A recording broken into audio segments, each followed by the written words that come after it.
Alright mga kabarkada, what a blessed Monday morning. November 3, 2025. Sa mga nag-birthday diya, happy birthday!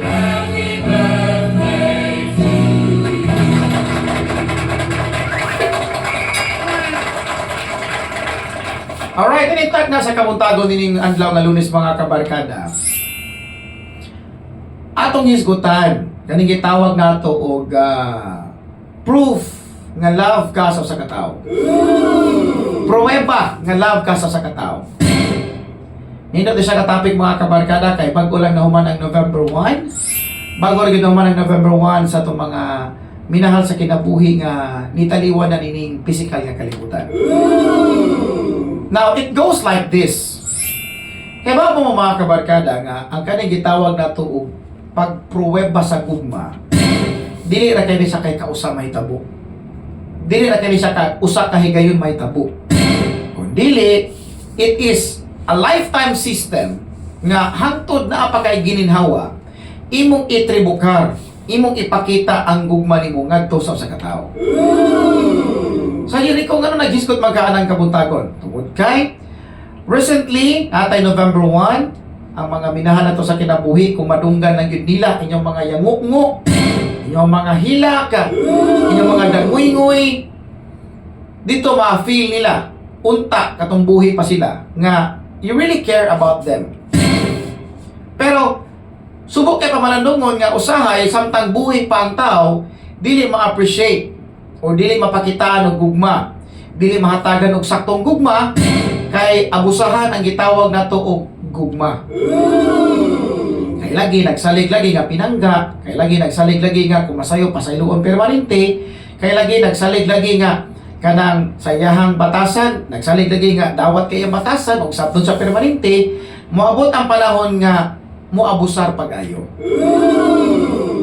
So the moment nga mag-abusar ang tao, dili na niya makita ang essence of love. Kung kaya nakita niya, iyarang kaugalingon permanente. So this morning, unsa man ay sa ko ang mga pruweba nga nahigugma ang sa katao. Naitulo ka point mga kabarkada ato pag-isgutan. Pero sugdan nato sa primero. Point number 1. Proof nga nahigugma ang sa katao sa imuha. Ingon ani. Daghang mga butang sa kinabuhi nga lisod kaayo sabton. Hilabi na kung ang tao nga imong gigugma, lahigin mo batasan. Usa sa pruweba mga kabarkada nga naigugma nimo ang usa ka tawo is sa mga panahon nga dili ka masabtan, nagpabilin gyapon siya sa imong kinabuhi. Sa panahon nga sakit nga kakagibuhian nga mga istorya, nagpabilin gyapon siya sa imong kinabuhi. Sa panahon nga grabe kayo ka sakit ang imong gibuhat pero nagpabilin gyapon siya sa imong kinabuhi. Mo nay gugma. Regardless of unsa nga kasakit ang imong gihatag sa iya, ha? Nagpabilin ng ganit gyapon siya sa imong kinabuhi, mao na siya gugma. That's true love mga kabarkada. Point number 2. Sa kini ko sa may laing proof nga love kaso sa katao. Simple lang.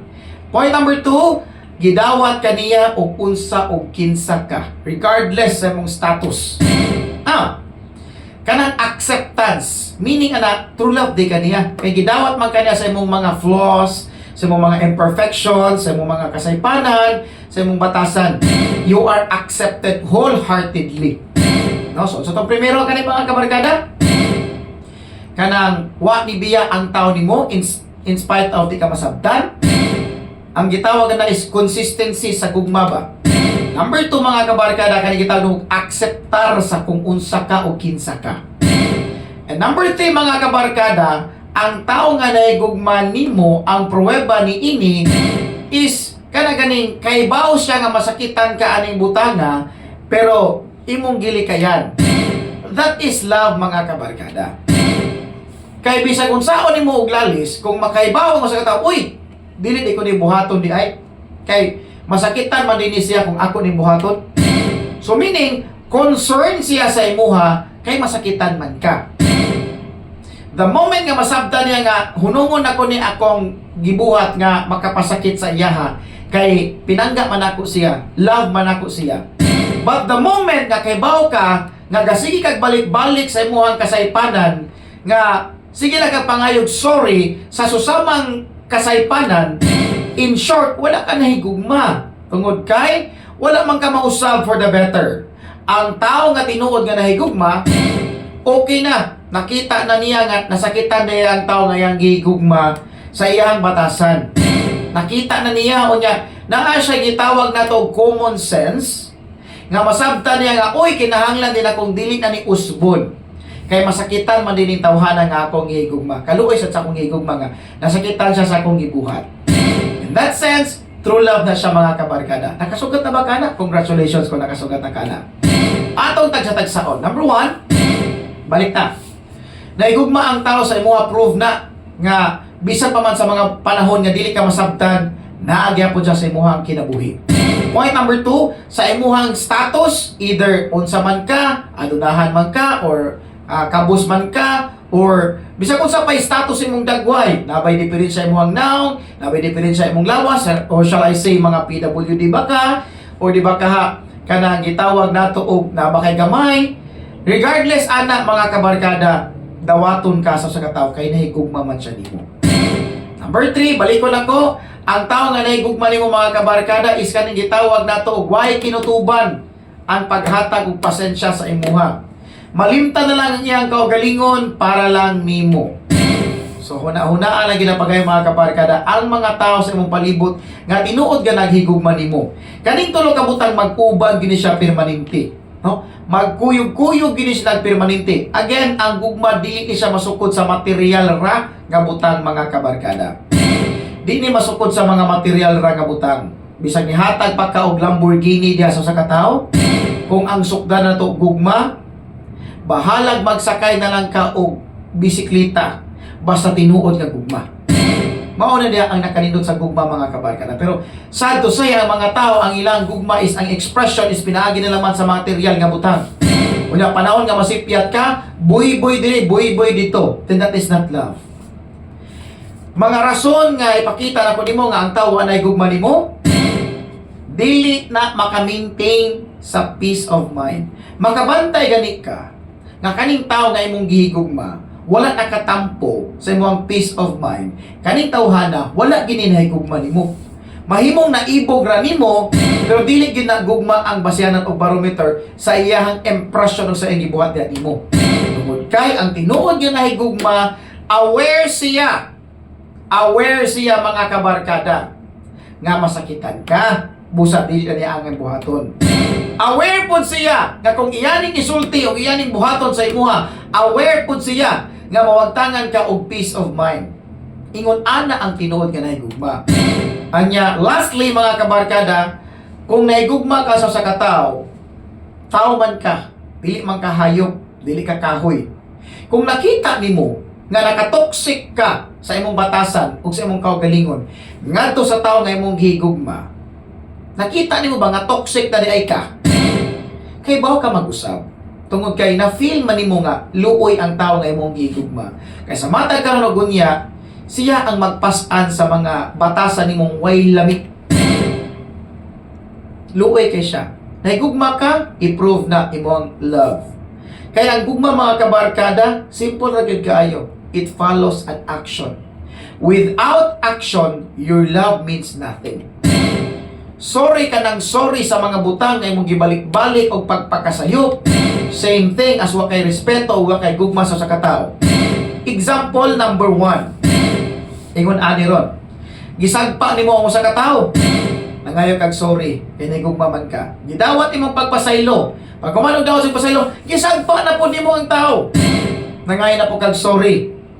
Gipasaylo na pud ka. Sunod na pud adlaw, nag-away na pud mo, gisagpa na pud nimo ang usa ka tawo. Pag humani mong sagpa, nangayon na po kag sorry. Do you think gugma pa na? That is not love anymore. Kaya ang pagpangayog sorry mga kabarkada, di ni siya lisensya para paulit-ulit nimong balik-balikon ang imong susama nga sayo. Magamay man na og madako, kung imo nang balik-balikon, wala na nagpasabot nga nahigugma ka sa katao. Mark my word mga kabarkada. Makadrain na sa imong peace of mind, makadrain na sa imong health, muna ma-stress ka o ma-feel nimo ang depression. Kay kung gapaulit-ulit lang nagbalik-balik iyahang sayo, moabot ang time nga maanad siya, kay lagi permanente kang nisabot, time will come nga abusahan ka ana. The moment nga maabusahan ka ana sa iyang ipangbuhat sa imo, ha? Di na ka makasagam. Imo nang kaugalingon ang bugti sa imong gihatag nga gugma. Mao nang usahay ang tao magkasakit-sakit tungod sa stress o depression. Unya ang tao nga way pakialam nimo, dili man na siya mag-mind. Bisa mao magsuka pa kag dugo diha, di gyud na mangialam nimo. Kaya ang gusto niya siya gyud permanente ang sentro sa tanan nga nindot nga mga butang. Maghisgot ang galing mga bati nga butang, exit na siya. That is not love, mga kabarkada. Ang tinuod nga gugma, muunong nimo sa mga dautan, sa mga bati, nga mga panghitabo sa imong kinabuhi. Ug dili mao'y muatake nimo. Again, ang usa ka relationship, mga kabarkada, kung naghugpong, unya nagkahiusa ang usa ka relationship, sultihan na mo mga kabarkada, mao na gitawag ni nato nga tinuod nga gugma. Kaya bang bisag mamagani nagkagrabe ang kahigayunan, nagkagrabe ang sitwasyon, pero naaga pong ka nagpabilin nga nilaban ani nga relationship, then that is called true love. Pero kung ikaw gani mismo ang kontra sa imong hinigugma, dili na gugma imuha, oy. That is just infatuation.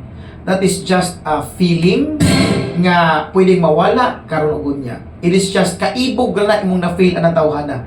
Kaya kung maghisgot ta gugma, na ay mga ebidensya. Kung maghisgot ka kaibog, walay mga ebidensya. Naibog naman ka, kutob ra diha imuhang pagbati. Pwede kang naibog kay tungod sexy siya, gwapa siya, gwapo siya, may siyang tingog, dito siyang barog. Pwede kang maibog. Pero ang gugma, mga kabarkada, dili gini siya katiaw-tiawan. Yes, pwedeng tudluan ang tao nga mahigugma, pero depende sa iyahang bokasyon, sa iyang kaugalingon. Kung sa iyahang mismong kaugalingon nahigugma siya, kung naam gani bati sa iyahang kaugalingon, kung naam gani palpak sa iyang kaugalingon, kung nahigugma siya, it means, mga kabarkada, makabantay siya nga, uy, usbon din nako kay nahigugma man ko aning tawhana. Mao na gugma. Apan kung paulit-ulit gani ka nasayop sa susamang kasaypanan, o nya wala ka nag-usab, paulit-ulit ra po mo ang sorry sa the same nga sayop, in short, mga kabarkada, wala ka mahigugma. Kay imong gi-abuse ang pagpangayo nimo pasaylo, imong gi-abuse ang paghatag og kapasayloan sa katawo sa imong binuhatan. Make sense? Unta masabta ni sa mga kabarkada to in a relationship this morning. Kay dili man ni katiaw-tiawan ang gugma, mga kabarkada. O nya, kung nahigugma ka sa katawo, dili nimo siya pwedeng ibutang nga mabalaka siya sa kaugalingon tungod kay nasakit na siya gani. Nimo pag siyang pabalakahon. Dili nimo tugutan nga siya maka paminsar og mga pati nga mga butang tungod kay nahigugma man kaniya. Imong protektahan ang iyang peace of mind tungod kay nahigugma man kaniya. Imong ipakita niya nga bisan walang-wala or bisan naa, ipakita nimo niya nga masatisfy siya sa imong gugma bisan wala kay material nga mga kabtangan. Bonus na lang na kung naay material nga butang amo patigbabaw. Meaning, nahigugma man ka, muna ni-adjust ka sa imong kaugalingon. Ikaw this morning, unsa man imong gipang-adjust sa imong batasan para mapakita nimo sa katawo nga nahigugma ka. Naaba, or basin gusto ra ka nga, ikaw permanente ang agdon, ikaw permanente ang boss, o ikaw permanente ang masunod. Basin ingon anak kang klase nga pagkatao. Meaning, wa ka nahigugma, kaibog na imuha. Apan kung ang tao na sige adjust sa imuha, tungod sa imong batasan nga kay baw kang bati, kanang tawhanan na higugma gila nimo. Pero kung wa ka ni adjust tungod kay gipasigarbo nimo imong batasan ingon ana gid ka, sorry to say, wa ka na higugma. Naibog ra ka. Right, sa mga naigugma diha this morning, o sa mga padong pa mahigugma, o sa mga padong pa napaong ang gugma, share this video, mga kabarkada niya, mo kalimot subscribe ni Sergeant Rico. And that, dalay ko ng Diyos kanunay. And to God be all the glory, mga kabarkada. Happy Monday morning, November 3, 2025.